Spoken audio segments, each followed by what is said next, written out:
nakakahiya ako sa bansa. Mas nakakahiya yung Vice President na nagnakaw. Bakit ako mahihiya na hindi naman ako public servant? Yeah? Hindi ako mahihiya na magsabi na kawatan si Sara Duterte.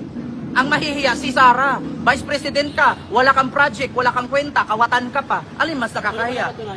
Wala. Wala sila mapakita. Oh, 'di ba? Oh, project nga ni Sara, di nyo masabi.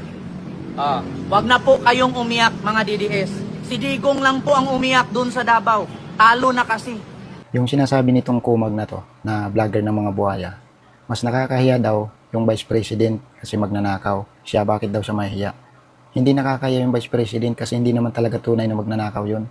Ang mga magnanakaw, yung kampo ng mga buhaya, ayan, sila yung mga mastermind dyan. Trilyon-trilyon yung ninakaw sa kaba ng bayan. Pero walang may nakulong sa kanila, di ba? May pinakulong sila yung mga maliliit na isda.